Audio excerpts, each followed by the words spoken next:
안녕하세요. 금요사건 파일 디바제시카입니다. 2007년 8월 16일 화성시 동탄면 청계리에서 두 명의 여성이 점심 식사를 마치고 다시 일터인 공장으로 돌아가던 길입니다. 근데 마침 여기가 경부고속도로가 지나가는 곳 근처여서 옆에선 차들이 쌩쌩 달리고 있었죠. 그런데 순간 아니 이게 무슨 냄새야? 코를 찌를 듯한 악취를 감지한 겁니다. 일반적인 음식물 쓰레기, 그거 썩는 냄새와는 완전히 달라요. 두 사람이 무의식적으로 좀 주변을 둘러보게 되고 곧이어 그 악취의 근원지를 찾아냅니다. 도로 옆 풀숲에 무심하게 이불더미가 하나 버려져 있는 겁니다. 아니 이불은 여기 왜 있고 또 왜 냄새가 나지? 가까이 다가가는데 순간 기이한 형체가 눈에 들어왔어요. 이불 밖으로 빠져나와 있는 사람의 발가락. 급히 신고를 받고 현장에 경찰이 도착하는데요. 이불더미 펴서 열어보니까 그 안에는 양팔과 머리가 잘린 채 몸통과 다리만 남아있는 끔찍한 시신이 나옵니다. 심지어 불에 타다 만 상태예요. 그래서 그을음도 보이고요. 우선 이 주근이가 누군지 알아야 하는데 문제는 신원 확인에 가장 중요한 손과 머리, 이게 없는 상황입니다. 국과수에 시신을 보냈고 그나마 부검을 통해서 중요한 증거들을 발견해요. 일단 피해자의 사인은 급성 청산염 중독이었습니다. 청산가리를 먹고 사망한 겁니다. 근데 이 시신에는 또 다른 특징이 있었죠. 시신을 토막낸 그 절단면이 너무나도 깔끔했다는 거예요. 여러분, 일반적으로 이제 범인들이 시신을 절단할 때 톱, 칼을 주로 사용하는데요. 그만큼 이제 거친 흔적이 남게 되죠. 그런데 이 시신은 마치 냉동 고기를 잘라낸 것처럼 아주 말끔하게 절단되어 있다는 게 좀 이상했습니다. 그래서 이걸 보고 부검의가 두 가지 상황을 추정해요. 먼저 시신 토막에 사용된 흉기가 단순한 톱이나 칼, 이게 아니라 더 예리한 도구였을 거다. 그게 뭐가 있을까? 혹시 외과 수술에서 사용되는 메스였다면 가능하지 않을까? 라고 판단합니다. 그리고 두 번째는 범인이 이 시신을 쉽게 토막내기 위해서 애초에 냉동을 시켰을 수 있다는 점이에요. 그래서 아까 냉동고기 같다고 했잖아요. 근데 그것도 일반적인 냉동고가 아니라요. 액화질소, 급속 냉동을 시켰다는 추정이 나옵니다. 잠깐 여기서 설명을 드리면 질소라는 건 우리 생활에서 쉽게 접하는 기체죠. 흔히 과자 봉지 속의 충전재로 사용이 되니까요. 그런데 기체 상태의 질소를 영하 196도로 냉각을 시키게 되면 질소가 액체 상태로 변하게 돼요. 그걸 액화질소라고 합니다. 근데 이게 물체에 닿으면 급속 냉동을 가능하게 하는 거예요. 자, 이런 추정 속에서 결국 부검의가 내린 결론은 시신이 먼저 액화질소를 통해 급속 냉동이 됐고 그 이후에 메스로 토막낸 것 같다라는 판단입니다. 이거 딱 들어도 전문가의 솜씨라고 볼 수 있겠죠.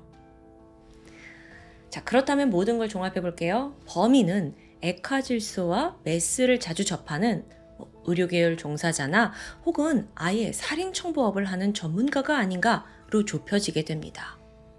자, 이렇듯 범인의 윤곽은 서서히 드러나는 듯한데 여전히 이 죽은 사람이 누군지 알지 못합니다. 한편 시신 발견 현장을 수색하던 중에 중요한 단서가 나와요. 시신 옆에 웬 타담한 종이 한 장이 떨어져 있더라고요. 우선 회사 홍보 광고지였습니다. 근데 이거 뒷면을 딱 보니까 누군가 손으로 쓴 메모가 있어요. 급하면 여기로 연락을 달라 하면서 핸드폰 번호까지 남겨져 있고요. 그러니까 이거 어딘가에 주차해 놓고 이제 연락처 남겨둘 때 이 종이를 사용한 것 같거든요. 근데 경찰이 직감적으로 이게 범인의 번호다라는 느낌을 받습니다. 그러니까 아까 그 흐름이 있었다고 그랬잖아요. 이 차에서 종이 가져와서 불쏘시개로 사용을 했는데 이게 다 타지 않고 남아 있었던 거죠. 신속히 번호를 조회한 결과 드디어 용의자가 등장합니다. 그는 경기도 광명시에 거주하던 대학생 19살 도군이었습니다. 아니, 갑자기 19살 학생이 지금 용의자로 등장한다고? 근데 여러분, 도군이 결코 평범한 사람이 아니었어요. 도군에 대해 잠깐 알아보자면 어린 시절부터 그는 어머니와 단둘이 살고 있었습니다. 어머니가 식당 일을 하긴 했지만 가정 형편이 매우 어려웠어요. 종종 따로 사는 아버지로부터 약간의 돈을 받긴 했지만 그걸로 살림의 보탬이 되기는 좀 부족했고요. 이런 상황 속에서 도구는 좀 또래보다 빨리 철이 들게 됩니다. 근데 그뿐만 아니라 도군이 머리도 좋았어요. IQ 검사를 해보니까 140이 나오더라고요. 그만큼 학교 성적도 우수했죠? 수재로 불리면서 각종 경시대에 나가면 막 상을 휩쓸고 다닙니다. 하지만 워낙 가정 형편이 힘들잖아요. 그러니까 좋은 머리가 아무 소용이 없는 거예요. 결국 도구는 고등학교를 자퇴했고요. 낮에는 공장에서 일을 하면서 생계를 돕기 위해 돈을 벌기로 결심해요. 근데 이런 와중에도 학업의 끈을 놓지 않았습니다. 일 끝내고 밤에 돌아와서는 혼자 막 열심히 공부를 하더라고요. 아니 그러더니 드디어 검정고시에 합격해요.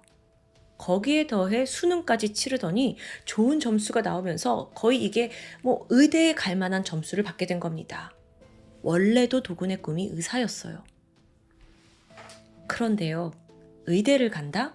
이건 꿈도 못 꿀 일입니다. 등록금이 비싼 것도 문제지만 워낙 공부량이 많아서 자기가 돈 벌 시간이 없는 거예요. 만약 의대를 선택할 경우 거의 6년간 어머니가 다 뒷바라지를 해야 되는데 그건 못할 일이었죠. 그래서 도구는 결국 꿈을 접었고 대신 장학금을 받을 수 있는 홍익대 공대를 선택합니다. 자, 그럼 도군이 어떻게 이 사건과 지금 관련되어 있냐 이게 궁금하실 텐데 시신이 발견된 8월 16일 도군은 홍대 도서관에서 공부를 하고 있었다라고 경찰에 진술했어요. 출입 기록을 확인해 보니까 맞아요. 도서관에 있는 기록이 나옵니다. 학생증 찍혀 있었고요. 그렇게 알리바이가 입증되는 듯 했죠. 그런데 추가적인 경찰 탐문 결과 도군에게서 수상한 점들이 발견됩니다.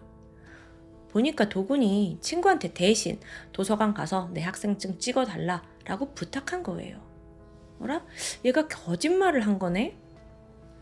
경찰은 일단 그를 용의선상에 두고 여러 가지 시나리오를 세우게 되죠. 만약 도군이 범인이라면 그는 왜 이 피해자의 신원을 파악하지 못하게 손과 머리를 잘라낸 걸까? 왜 그랬을까? 혹시 가까운 사이였던 건 아닐까? 그렇게 즉각 도군의 주변 인물을 수소문해요. 최근에 실종된 사람이 없는지 조사했죠? 그렇게 탐문을 하다가 이웃들로부터 증언을 확보합니다. 그 도군하고 같이 살고 있는 외삼촌 있는데 그 외삼촌 유씨가 요즘 통 보이질 않아요? 경찰들은 즉각 도군의 집을 압수수색해요. 그런데 분명 외삼촌과 함께 살고 있는 집이라고 했잖아요? 근데 이 집안에는 정말 이상할 정도로 외삼촌 유씨의 흔적이 남아있지 않더라고요. 마치 의도적으로 물건들을 싸그리 없앤 것 같습니다. 그것뿐만이 아니라 심지어 집안 전체가 표백제를 사용해서 아주 말끔하게 청소된 상태였어요. 지문이며 DNA 증거까지 그냥 싸그리 없앤 거죠. 제거한 거예요. 이때 경찰들의 머릿속에 한 가지 아이디어가 스쳐갑니다. 만약 범행이 이 집안에서 발생했다면, 그래서 이렇게 증거를 없앤 거라면, 그렇다 해도 분명 피가 바닥으로 흘렀을 텐데 그게 장판 아래 스며들어 있지 않을까? 바로 장판 드러냈고 루미놀 검사를 실시합니다. 불을 다 꺼놓은 상태에서 캄캄한 바닥에 루미놀 용액이 뿌려지는 순간 바닥이 형광색으로 물들어요. 바로 여기서 혈흔이 발견된 거죠. 여기서 잠깐 도군에 대해 더 알아보자면 사실 그는 생활비를 벌어야 해서 작년에 대학교를 휴학한 상태입니다. 쉬면서 틈틈이 컴퓨터 그래픽 일로 돈을 모으고 있었어요. 근데 이게 꽤 잘했나 봐요. 1년간 악착같이 벌더니 무려 2,500만 원을 손에 쥐게 됩니다. 한편 엄마 쪽의 형제인 그 외삼촌 유씨, 이 사람이 성실과는 거리가 먼 사람이었어요. 백수였고 거기에 노름판을 전전하면서 사채빚까지 있더라고요. 이때 도군이 외삼촌의 상황을 좀 딱하게 생각하면서 그 자기 전 재산 모아놓은 거 2,500만 원을 덜컥 빌려주게 됩니다. 근데 또 그런 와중에 불행이 닥쳐왔죠. 2007년 4월에 도군이 어머니와 함께 살고 있던 빌라에 불이 난 겁니다. 갑자기 갈 곳이 없어졌잖아요. 그래서 두 사람은 결국 외삼촌 집에서 얹혀 살게 돼요. 그런데 그와 함께 거주하는 그 4개월간, 이건 거의 도군에게 지옥이나 마찬가지였습니다. 외삼촌이 술에 취해서 집에 들어오더니 도군한테 막 막말을 하고 심지어 폭행까지 합니다. 거기에 야, 너 돈 좀 있냐? 있잖아, 내놔! 하고 막 상습적으로 돈을 뜯어가요. 도박꾼이잖아요. 그래서 도군은 하루빨리 외삼촌의 집을 나가고 싶었어요. 근데 그러기 위해서는 그 삼촌이 빌려간 2,500만 원, 그게 필요한데? 몇 차례나 나 돈 좀 돌려달라 했지만 외삼촌은 도군을 무시하고 오히려 두들겨 패기만 합니다. 결국 참고 있던 분노가 폭발했고 도군은 그렇게 외삼촌 유씨를 살해하기로 마음먹은 겁니다. 그는 평소 유씨의 패턴을 잘 알고 있었어요. 어떤 거였냐면 술을 마실 때 반만 딱 마시고 나머지 반은 냉장고에 넣어서 차갑게 식힌 후에 나중에 먹는 그런 습관을 가지고 있었다고 해요. 그래서 사건 며칠 전에 도군이 인터넷으로 청산가리를 구입합니다. 8월 3일 유 씨가 평소처럼 소주 딱 반만 마시고 나머지는 냉장고에 넣었어요. 그리고 집 밖으로 나갔죠. 이때 도군은 그 나머지 소주에 청산가리를 부어 넣습니다. 그리고 저녁에 집에 돌아와서 남은 소주를 마신 외삼촌 유 씨는 바로 그 자리에서 쓰러지고 말아요. 계획대로 살인에 성공한 도군은 이 외삼촌의 신원 확인을 어렵게 해야겠다라는 생각에 머리와 팔을 잘라냅니다. 그리고 미리 준비해둔 액화질소를 시신에 부어서 급속 냉각시킨 거예요. 그리고 평소에 지니고 있던 메스를 사용해 머리와 손을 잘라냅니다. 토막낸 시신은 쓰레기 봉투에 담아서 냉동실에 일단 숨겨놨고요. 어머니가 오기 전에 집 청소를 깨끗이 해놨죠. 그러면서 증거도 모두 제거하고요. 이제 남은 건 이 시신이 부패해서 냄새가 나기 전에 어머니의 눈을 피해서 이 토막들을 유기하는 겁니다. 시간이 좀 지났고 살인이 벌어진 지 10일 만인 8월 13일 새벽 4시, 이 적막한 새벽에 도군이 외삼촌의 몸통 시신 부분을 꺼내서 이불에 감싸고 자기 차에 싣고 경부고속도로를 달려요. 인근 풀밭으로 향했죠. 그리고서는 차 안에 있던 전단지 하나 꺼냈습니다. 불을 붙여가지고 그걸 유 씨의 시신 위로 던졌죠. 헐헐 타오르는 거 보면서 범행을 잘 숨겼다고 생각했을지도 모릅니다. 그리고 이틀 후인 8월 15일 또 새벽에 이번엔 그 남은 머리와 양팔, 이걸 챙겨서 인천 소래폭으로 갑니다. 새벽 밤바다, 정말 아무도 없는 그곳에서 토막들을 멀리 던져서 유기했고, 이게 다행히 썰물에 휩쓸려서 바닷속으로 사라져요. 사실 현재까지도 유 씨의 머리와 양팔은 발견되지 않았습니다. 이렇게 모든 전말이 드러나면서 도군의 검거가 확실시 됩니다. 근데 이미 도주한 후였어요. 경찰들이 그의 행방을 수소문하게 되는데, 그러다 8월 27일 도군이 직접 경찰서로 전화를 걸어왔습니다. 술에 취해 있더라고요. 그러면서 제가 잘못했습니다. 저는 더 이상 살 가치가 없습니다. 털어놔요. 근데 여기에 경찰들이 이거 극단적인 시도를 하려는 것 같은데? 라고 우려하면서 빠르게 이 전화가 어디서 걸려왔는지 발신지를 추적합니다. 그랬더니 경상북도 울진에 위치한 원자력 발전소 주차장이더라고요. 여기로 경찰이 출동을 했고요. 가보니까 술에 취해서 유서를 쥐고 있는 도군을 발견합니다. 그렇게 바로 검거할 수 있었어요. 체포된 도군은 모든 범행을 시인했습니다. 동시에 외삼촌을 죽인 진짜 범행 동기를 털어놓게 되는데, 거기에는 또 우리가 몰랐던 사무치게 불우했던 어린 시절이 포함되어 있었습니다. 1998년 식당에서 일하고 있던 어머니가 아버지를 만나게 된 그때입니다. 사실 아버지는요, 이미 결혼을 해서 4명의 자녀를 두고 있던 유부남이었어요. 두 사람이 불륜관계인 거죠.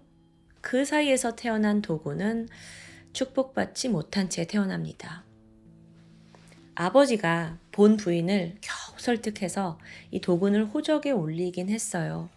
근데 이후에 아버지와 어머니의 관계는 점차 소원해졌죠. 당시 아버지는 또 경찰서장으로 진급을 해서 안정적인 삶을 살고 있었습니다.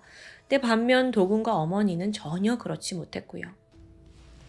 그러던 중에 최근 도군이 아버지와 다시 연락을 하면서 잠시 아버지네 집에 들어갔대요. 근데 거기도 역시나 가시방석입니다. 혼외 자식이 나타났으니까 그쪽 가족이 반길 리가 있나요? 결국 그는 씁쓸함을 간직한 채 다시 어머니에게 돌아왔고요. 또 이 집의 빌라에 화재가 나면서 외삼촌 내서 살게 된 거예요. 그런데 결정적으로 여기서 외삼촌이 결코 어머니의 편이 아니었습니다. 같이 사니까, 부대끼고 사니까 막 이야기를 듣게 될 거 아니에요. 근데 외삼촌이 술을 먹고 와서 야, 불륜녀가 사람이냐? 그리고 불륜으로 태어난 너, 이 새끼 너도 죽어야 돼. 이런 폭언을 쏟아냈던 겁니다. 앞서 제가 그냥 폭언과 폭행만 했다 하는데 이제 이런 말들이었어요, 구체적으로. 외삼촌의 말은 정말 도군의 상처를 후벼 팠죠. 그리고 결국 폭발하게 된 겁니다. 자, 이제 그에게 심판의 시간이 남아 있습니다. 1심 재판에서 도군은 무기징역을 선고받아요. 이 사건이 잔혹한 면, 그것도 있지만 무엇보다 사실 도군이 철저하게 계획을 했잖아요. 액화 질소 준비하죠. 메스 가지고 있죠. 이게 중요하게 작용합니다. 내 반면에 도군 쪽 변호인은 아니 이렇게 범행에 이르기까지 외삼촌의 가하가 너무 크지 않냐. 그리고 아직 너무 어린 청년이고 또 불우한 어린 시절 보냈는데 종신형은 가혹하다라면서 항소하게 됩니다. 그 항소심 결과 이례적으로 형량이 감소되는데요. 네, 그 도군의 성장 환경, 또 외삼촌의 학대, 거기에 범인이 자수한 부분까지 이제 정상 참작이 되면서 최종 15년형이 선고됩니다. 도군은 2022년 8월 그 15년형을 모두 마치고 만기 출소하면서 다시금 사회로 돌아왔습니다. 여러분, 오늘 사건은요, 저도 참 마음이 싱숭생숭했습니다. 어쩌면 그 범인의 어린 시절 또 생활 환경에 대한 자세한 정보가 주어졌잖아요. 그러니까 저도 사람인지라 약간의 동정심이 들기도 했어요. 아마 판사님도 그래서 이런 얘기 다 듣고 감형을 한 게 아닌가라는 생각이 들고요. 하지만 워낙 금사파에서 우리 나 어린 시절 이렇게 힘들게 자랐으니 봐달라 라는 범인들 수두룩하게 봤었잖아요. 그래서 한쪽으로 치우칠 수만도 없다라는 생각이 듭니다. 이제 긴 수감을 끝내고 세상에 나온 도군. 충분히 죄에 대해 반성을 했길 바랍니다. 그리고 이제 도군이 아닌 도씨겠죠. 도씨가 새로운 삶을 잘 꾸려나가길 기원하겠습니다. 지금까지 금요사건 파일 디바제식합니다. 안녕하세요. 금요사건 파일 디바제식합니다. 때는 2015년 4월 대전에 있는 한 오피스텔 복도에서 잠복경찰들이 몸을 숨기고 있습니다. 이들은 서울 마포경찰서 강력수사팀이었는데 1년 3개월 전에 발생한 한 살인사건 범인을 검거하기 위한 잠복이었죠. 그리고 이곳은 용의자 여동생 명의의 주거지였고요. 경찰들은 이미 며칠째 이 집 주변을 맴돌고 있었어요. 하지만 들락거리는 사람은 오직 여동생 B씨 뿐이었고요. 그러던 잠복 3일째인 4월 9일 경찰이 마침내 큰 결심을 합니다. 그리고 그날 오후 귀가하고 있는 여동생이 등장하자 경찰이 다짜고짜 큰 소리로 이름을 불렀어요. 김땡땡씨! 자, 이 이름은 여동생 B씨가 아니라 그녀의 언니이자 지금 경찰이 쫓고 있는 용의자 김씨의 이름입니다. 그런데 이름이 외쳐지자 이 여성이 놀란 눈을 하고 뒤를 딱 돌아봐요. 그리곤 자신의 정체가 탄로난 걸 알았는지 순간 털썩 주저앉고 마는데요. 네, 모두가 여동생이라고 생각했던 B씨는 B씨가 아닙니다. 용의자 김씨였던 거예요. 어떻게 된 일이냐고요? 정말 이 기상천외하고도 기가 막힌 도주국. 그 시작은 2014년으로 거슬러 올라갑니다. 사건이 발생한 건 2014년 1월 9일 새벽 1시쯤 119 센터로 신고가 들어왔어요. 제 남자친구가 지금 흉기에 찔렸어요. 이 다급한 목소리의 여성은 42살이던 여성 김 씨였습니다. 신고받고 서울 마포구 서교동의 한 오피스텔로 경찰과 구급대원이 출동을 했죠. 거기서 이미 사망한 남성을 한 명 발견합니다. 피해자는 36살이던 남성 윤 씨. 칼에 좌측 심정부를 찔린 모습이었죠. 신고자이자 이 현장의 유일한 목격자였던 김 씨. 그녀는 막 연신 흐느끼면서 자신이 이 피해자 윤 씨의 여자친구라고 밝혔어요. 증언에 따르면 두 사람이 최근 이별 문제를 두고 갈등을 겪고 있었대요. 그러다 사건 당일 여자친구 김 씨가 우리 이제 그만 좀 헤어지자 라고 이별을 고하자 이걸 받아들이지 못한 남자친구 윤 씨가 마포구에 있는 그녀의 원룸에 찾아온 거예요. 둘 사이에 약간의 실랑이가 벌어졌죠. 좀 얘기 좀 하자. 할 얘기 없다. 돌아가라. 이젠 끝이다. 뭐 이런 식이었습니다. 근데 남자친구가 물러날 기미가 보이지 않자 김 씨는 너무 지쳐버렸고 결국 이 같은 아파트, 오피스텔 아파트 내에서 남자친구가 현관에 서 있었는데 그대로 두고 자기는 침대에 누웠다고 해요. 그러다 잠시 후 현관 쪽에서 갑자기 으 하는 신음소리가 들려요. 그래서 쎄한 느낌에 돌아보니 이런 처참한 광경이 펼쳐져 있었다는 거죠. 무슨 상황이었냐면 이 남자친구 윤 씨가 부엌에 있는 칼을 가져와서 스스로의 가슴을 찌르고 있던 겁니다. 막 피를 흘리고 쓰러졌죠?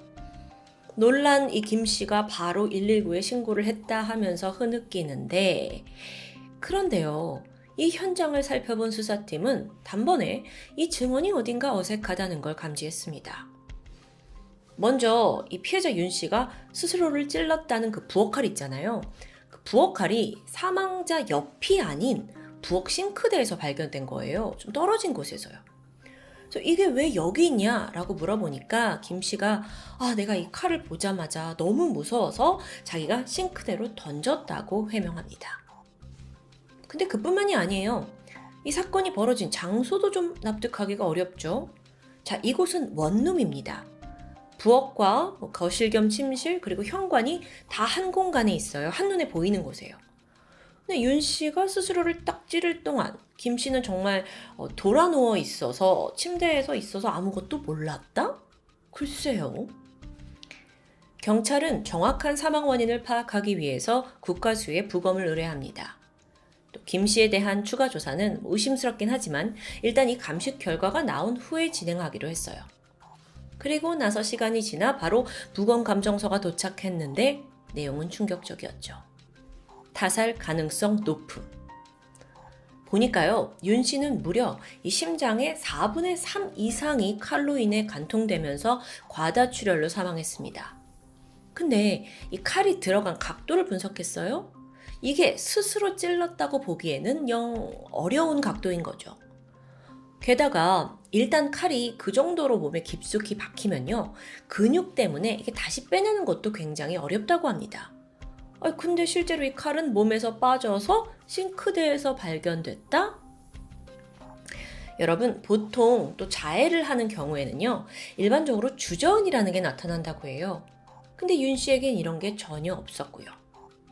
이렇다 보니 국과수는 누군가 의도적으로 한 방에 아주 강력하게 그를 찔러서 살해했다는 가능성을 제시했는데요. 자, 이렇게 됐으니 화살은 당연히 현장에 있던 윤 씨의 여자친구 김 씨에게로 향하겠죠? 알고 보니까 이 김 씨의 최초 증언도 신고 내용과 좀 다릅니다. 근데 그때 그 119에 전화했을 때는요. 제가 남자친구와 장난을 치다가 칼이 진짜로 들어갔어요. 라고 신고를 한 거예요. 근데 막상 경찰이 현장에 도착하니까 갑자기 아니다, 남자친구가 혼자서 극단적 시도를 한 거다 라고 말을 바꾼 거고요. 자, 다음으로 경찰이 그 흉기였던 부엌칼을 좀 더 자세히 살펴봤죠? 네, 여기에 여자친구라는 김 씨의 지문이 묻어 있습니다. 이거 아무리 봐도 타살 같아요. 그런데 정말 이 김 씨라는 여성이 범인이라면 범행 동기는 무엇이었을까요? 그 답도 머지않아 경찰이 찾아내죠. 알고 보니 사실 이 둘은 불륜 사이였습니다. 숨진 윤 씨에게는 아내와 가정이 있었던 거예요. 여기까지 알아낸 경찰이 자, 이런 비정상적인 관계에서 살해 동기가 촉발됐을 거다라고 짐작을 했고 그 길로 바로 김 씨는 참고인이 아닌 용의자로 즉각 전환됩니다. 그런데 문제가 있었죠. 그 사건 당일 김 씨가 경찰서에 가서 첫 조사를 받았거든요. 근데 그날 이후 흔적도 없이 사라져버린 거예요. 경찰이 그녀를 다시 소환하고자 전화를 했지만 전혀 행적 파악이 되지 않습니다. 휴대폰 꺼져 있고요. 가지고 있던 현금까지 다 통장에서 인출했더라고요. 현금 서비스도 최대로 끌어서 썼고요. 이건 명백한 도주의 정황이라고 볼 수 있죠. 그렇다면 그녀가 범인일 확률이 더 높아지고요. 이렇듯 김 씨가 증발한 상황에서 경찰은 일단 그녀의 가족을 찾아갔어요. 근데 여기서 또 뜻밖의 이야기를 듣게 되죠. 지금 김 씨는 물론이고 그녀의 여동생 B 씨까지 모두 연락 두절 상태라는 거예요. 그래서 오히려 가족들이 아니 우리 애들 어디 있는지 아세요? 하고 경찰한테 묻더라고요. 보니까 동생도 마찬가지로 휴대폰 꺼져 있고 또 카드 사용 내역도 없습니다. 생활 반응이 전혀 포착되지 않아요. 근데 이 과정에서 경찰이 또다시 새로운 사실을 알게 되는데 그건 바로 용의자 김 씨와 그녀의 여동생 B 씨가 한날 한시에 태어난 일란성 쌍둥이라는 점이었죠. 아, 쌍둥이요. 보통 쌍둥이들은 태아 때부터 함께하기 때문에 보통의 형제자매보다 더 끈끈한 유대관계가 형성된다고 알려져 있습니다. 그럼 이들 사이의 감정은 그 어떤 인간관계보다 더 친밀하다고 볼 수 있을 텐데 실제로 과거사를 보니까 이 김씨 자매는 어딜 가나 함께였습니다. 친구나 가족보다 서로에게 더 의지하면서 살아왔던 자매예요. 여기서 경찰은 용의자 김 씨가 쌍둥이 동생과 함께 도주했다고 판단합니다. 그리고 이들을 찾기 위해서 막 직접 발로 뛰기 시작했어요. 워낙 인간관계가 좁았던 터라 이 자매가 어디 갈 만한데 행방을 아는 사람은 좀처럼 나타나지 않습니다. 그렇게 지지부진 시간은 15개월, 1년하고도 3개월이 흘렀는데 그러던 2015년 3월 기적적으로 새로운 단서가 포착됐죠. 딱 3일간 김씨 여동생 명의로 휴대폰이 개통됐다가 해지된 이력이 뜬 겁니다. 경찰이 통신사를 찾아가서 기록을 살펴봤더니 거기에 딱 3통의 전화 기록과 1통의 문자 내용이 남아 있었어요. 그 외 번호는 대포폰으로 확인됐고요. 그런데 그 중에 경찰의 눈을 사로잡은 게 있었죠? 바로 한 성형외과의 번호입니다. 아니 이렇게 도주 중인 상황에서 성형외과를? 경찰은 곧장 해당 병원을 찾아갔고 의사에게 자매의 사진을 보여줘요. 다행히도 담당의가 그녀들을 기억하고 있었습니다. 아, 네네. 이 자매 저희 병원에 왔었어요. 제가 아주 똑똑히 기억하고 있죠. 왜냐면 그때 아주 특이한 요구를 하더라고요. 이미 일란성 쌍둥이인데도 불구하고 서로의 얼굴을 완전히 똑같이 만들어 달라는 거예요. 네. 두 사람은요, 분명 매우 비슷한 얼굴을 하고 있습니다. 근데 병원에 와서 더 똑같이 성형해 달라고 했던 거예요. 그날 자매는 보톡스와 필러 시술을 받았고요. 이후 2014년 8월부터 2015년 1월까지 이마, 코, 턱, 심지어 치아까지 손을 댔다고 합니다.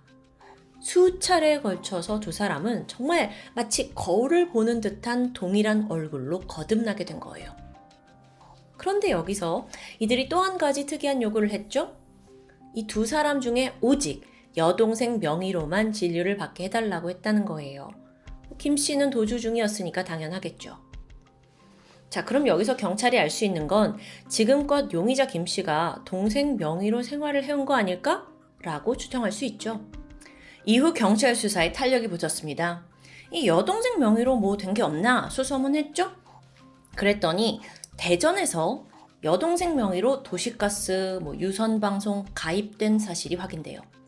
주소지를 확인해보니 또 이게 두 군데입니다. 대전 번화가에 있는 한 오피스텔, 또 한적한 주택가요. 계약자는 둘 다 동생이었고요. 그러면 이 둘 중에 한 곳에서 언니 김 씨가 살고 있을 가능성이 높잖아요. 50대 50의 확률이긴 해도요. 경찰이 이때부터 신중하게 움직였죠. 먼저 이 두 주거지의 CCTV를 확인했어요. 그랬더니 각 집에 여성이 들락날락 거리는데 외모가 똑같아도 너무 똑같습니다. 그렇기 때문에 섣불리 접근할 수 없어요. 왜냐면 만약에 잘못해서 동생을 체포한다면 그 사이에 진범 김 씨가 도주할 수 있으니까요.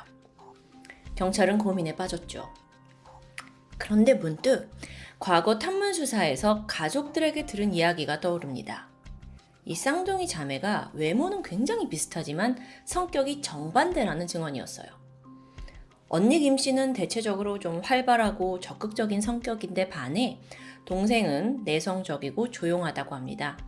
그래서 경찰이 이걸 바탕으로 막 분석을 했고요.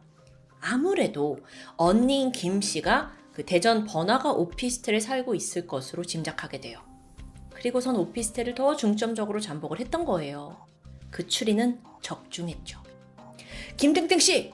하고 불렀을 때 놀라서 뒤를 돈 그녀는 정말 동생과 똑같은 얼굴을 한 범인 김 씨였습니다. 그녀는 지난 1년 반 동안 동생 행세를 하며 살아왔습니다. 자신의 모든 흔적들을 지우되 대신 모든 걸 동생의 이름으로 빌렸어요. 자매는 대포폰을 사용했고요. 돈이 떨어지면 유흥업소에 나가서 현금을 벌어왔다고 합니다. 그렇게 긴 도주 끝에 발목이 잡힌 김 씨. 경찰에 체포된 직후 내가 언젠가는 잡힐 줄 알았어요 하면서 오히려 마음이 편안하다는 말을 남겼는데요. 아니, 그럴 거면 애초에 빨리 자수를 하지 왜 애꿎은 경찰들만 고생시키냐고요. 어쨌든 그렇게 검거된 김 씨는 이제 살인사건에 관련돼서 조사를 받아야겠죠? 근데 그녀의 주장은 예상 바뀌었습니다. 남친 윤 씨의 죽음에 대해서 우발적이었다는 주장입니다. 아, 그래요? 좀 말을 들어볼까요? 일단 김 씨와 이 피해자 윤 씨는 사건 발생 2년 전부터 만남을 가져왔죠. 윤 씨에겐 이미 아내와 3살 된 딸이 있었는데요. 그는 이렇게 연애를 해오면서 여자친구 김 씨에게 나는 곧 아내와 이혼할 거다 라면서 그녀를 달랬고 또 김 씨는 이걸 믿고 기다렸다고 하죠. 하지만 2년이 다 지나도록 관계가 제자리였습니다. 불만이 쌓인 김 씨가 도대체 내가 언제까지 기다려야 되냐 라고 하면서 한 번, 두 번 두 사람은 말다툼하는 날이 잦아졌어요. 그건 사건 당일도 마찬가지였고요. 새벽 1시, 그날도 김 씨가 도대체 아내랑 언제 이혼할 거냐, 내가 언제까지 기다려야 되냐 막 이러면서 윤 씨를 몰아붙입니다. 그러면서 감정이 점점 격해졌겠죠? 결국 격분한 끝에 그녀는 부엌에서 칼을 가져와서 윤 씨를 위협했어요. 그러다가 그에게 달려들었다는 거예요. 근데 당시 윤 씨는 꽤 두꺼운 외투를 입고 있었어요. 김 씨가 심장 쪽으로 강하게 칼을 찔렀는데 이게 겉옷이 두꺼운데도 불구하고 칼날이 이걸 뚫고 심장을 15cm나 관통한 거죠. 이걸로 봤을 때 그 당시 김 씨가 얼마나 분노에 차 있었는지 알 수 있겠죠? 자, 남자친구가 윽 소리를 내면서 쓰러지자 다음으로 김 씨가 한 일은 119에 전화를 해서 남자친구가 피를 흘리고 쓰러졌어요. 목격자인 양 신고를 했고요. 첫 참고인 조사까지 받았지만 바로 도주를 결심합니다.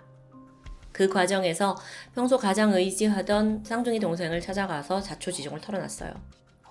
야, 이러저러 해서 내가 윤 씨 죽였어. 근데 내가 살려면 네가 나 도와줘야 돼.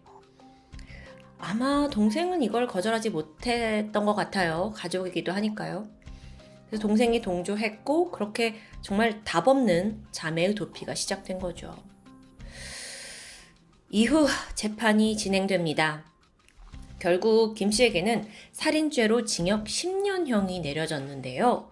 10년형, 좀 깜짝 놀랐어요. 아무리 우발적인 살인이라도 보통 이 이상을 받을 줄 알았는데 조금 상대적으로 가벼운 처벌 같죠? 진술상으로는 남자친구가 공격을 한 것도 아닌 것 같은데 말이죠. 어쨌든 모르겠어요. 과거 범죄 전력이 없었기 때문일까요? 아니면 엄청난 비용의 변호사를 쓴 것 때문일까요? 어쨌든 저한테는 이 부분이 조금 의아하게 남아 있습니다. 추가적으로 김 씨의 도주를 도왔던 동생은 처벌을 받지 않게 되었습니다. 왜냐하면 우리나라 형사법 조항에는 친족 상도례라는 것이 존재합니다. 그러니까 범인이 친족이나 함께 사는 가족일 경우에 이 도주를 돕거나 숨겨주더라도 처벌하지 않는 내용이 있다고 해요. 이런 게 있는지도 오늘 처음 알았네요. 그러니까 공범이라는 개념을 적용하기보다는 가족이라는 이 정에 이끌려서 어쩔 수 없었을 거다라는 게 법의 판단이겠죠. 여기에 완전히 공감할 순 없지만 전 개인적으로 동생도 일부 피해자라는 생각은 지울 수 없었습니다. 살인을 저지른 후 도주국을 펼치면서 동생과 똑같은 얼굴로 성형까지 감행한 범인 김씨. 그리고 별 수 없이 그녀의 조력자가 되어줘야 했던 동생까지. 결국 모든 재판을 받고 감옥에 가게 된 언니를 보며 동생은 어떤 생각이 들었을까요? 우리는 종종 이런 말을 합니다.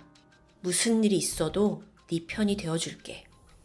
하지만 무조건적으로 편을 드는 것이 과연 그 사람을 위한 것인지 그 부분에는 좀 의문이 듭니다. 지금까지 금요사건 파일 디바제시카였습니다.